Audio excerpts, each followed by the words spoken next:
सलाम नमस्ते सत श्री अकाल, मैं हूं रजा और आप देख रहे हैं रजाग्राफी। बिग ब्रेकिंग न्यूज आपके लिए फटाफट। जैसे ही ये रिपोर्ट हमारे पास आई हमने कंफर्म किया और सीधा आपके सामने ये रिपोर्ट लेके आ गए हैं। जिस वक्त ये रिपोर्ट बनाई जा रही है इसी वक्त अंकारा में प्रेस मीटिंग चल रही है। जी हां, जिसमें सबसे बड़ा बयान एर्दोगान ने दे दिया है, जिसकी उम्मीद हमें काफी पहले से थी।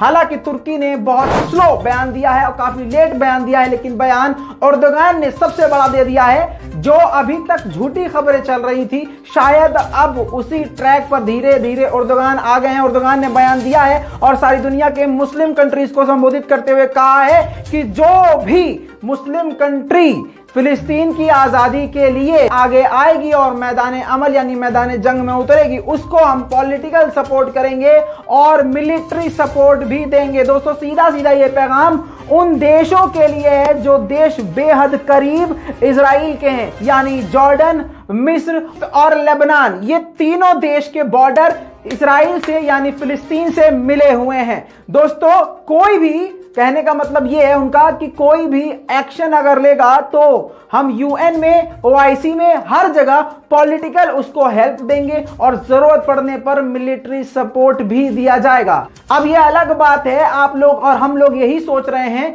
कि एर्दोगान खुद क्यों डायरेक्ट जंग में नहीं उतर जाते, खुद अपनी मिलिट्री को डायरेक्ट वहां क्यों नहीं भेज सकते हैं। तो इसका जवाब यह है कि अगर ऐसा होता है तो शायद दुनिया में सबसे बड़ी जंग छिड़ जाएगी और यह जंग बेहद खतरनाक होगी। और रूस पहले ही बोल चुका है कि अगर यह चीज कम नहीं हुई, जंग नहीं रुकी, तो यह जंग जो है, इस जंग की आग रशिया तक पहुंच सकती है। वैसे तो एर्दोगान लगातार हफ्ते भर से बड़े बड़े बयान दे रहे हैं और उनके बयान के तीर ही इजराइल के सीने में चुभ रहे हैं। इसी वजह से इजरायली मीडिया भी लगातार तुर्की को टारगेट कर रहा है। और आपको बता दूं, सबसे बड़ा प्रूफ यह है कि गाजा में, गाजा पट्टी में टीआरटी के दफ्तर को निशाना बनाया गया और टीआरटी के कई सारे पत्रकार भी बुरी तरह से घायल हुए। अब दोनों के बीच में जबानी जंग भी जारी है और अब ऐसा लगता है कि अगर इजराइल नहीं रुका तो शायद तुर्की को मिलिट्री उतारनी पड़े। लेकिन काफी देर हो चुकी है, ये काम हो जाना चाहिए था, बयानबाजी की जरूरत नहीं थी। सभी मुस्लिम देशों को शर्म आनी चाहिए। आज सीधा सीधा कहता हूं, आप लोग बहुत बड़े हैं, बहुत बड़े बयान देते थे। ईरान बहुत बड़ा बयान देता है, कतर बहुत बड़ा बयान देता है, मुस्लिम कंट्रीज बहुत बड़े बड़े बयान देते हैं, ओआईसी में ये कर देंगे, हम वो कर देंगे।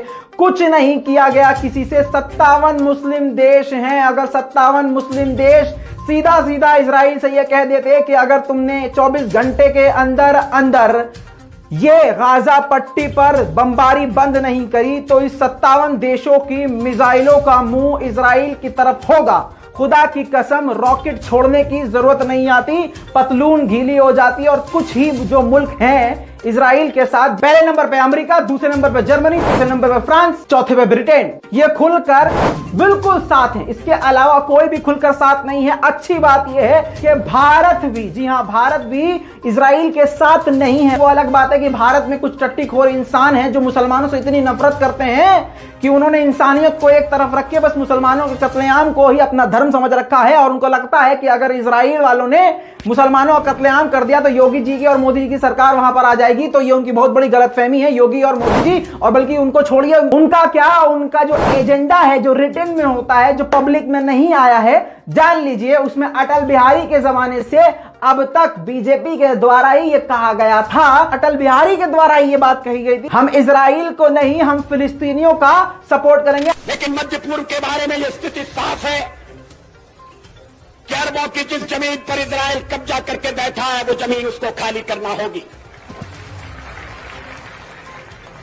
आक्रमणकारी आक्रमण के फलों का उपभोग करे, ये हमें अपने संबंध में स्वीकार नहीं है। आने वाले वक्त में इस पे स्पेशल रिपोर्ट बना के पेश करूंगा ताकि अंधभक्तों की मुंह तमाशा पड़ जाए। सबसे बड़ी खबर यही है, एर्दोगान अभी भी स्टेटमेंट दे रहे हैं और जल्दी कुछ ना कुछ बड़ा होगा तो वो रिपोर्ट मैं आपके सामने सबसे पहले लेके आऊंगा और आसान जबान में समझाऊंगा। चैनल को सब्सक्राइब कीजिए, लाल बटन दबाइए, इस वीडियो को शेयर कीजिए ताकि आपको इसी तरह से अपडेट मिलती रहे। मैं हूं रजा, आप देख रहे थे रजाग्राफी। जय हिंद।